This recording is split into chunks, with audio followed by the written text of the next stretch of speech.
Busy tayo sa ating fish tab.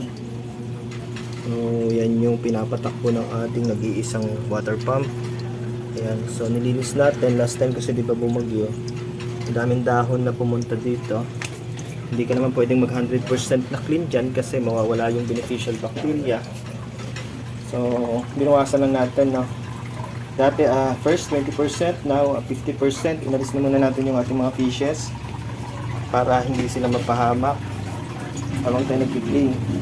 So dito guys, kung mapapansin nyo, crystal clear na yung water dito, no? So may mga maliliit na fry dyan. Ewan ko kung kita ng mga naked eye nyo. May mga fry dyan. So ito ang fry ng wagtail. So nandun, ito yung last time na inano natin na molly. Magiging soon breeder natin. Ayan. So yung water niya cycled, no? Isang water pump na yung umaandar. Macycle yan dito. Umiikot siya using ng ating sump. Pinifilter niya dito guys.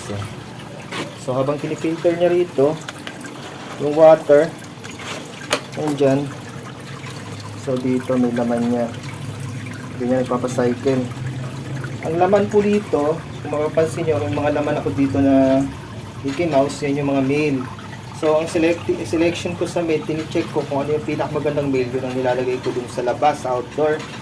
Yung marami ako dong fishes, di ba? Ito yung mga fry ng ating Mickey Mouse tail. So make sure natin na hindi siya nag-cross breeding guys, kasi breeder tayo, hindi naman tayo basta-basta pet lover, we're breeders. Kaya ang breeder talaga nag-monitor ng inbreeding.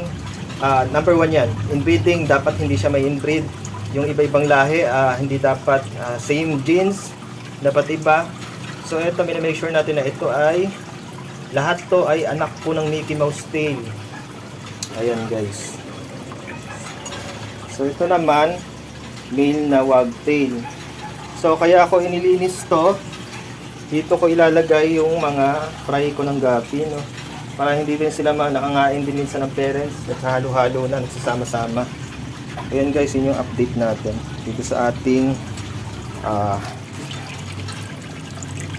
tab ng ating aquarium fishes, no?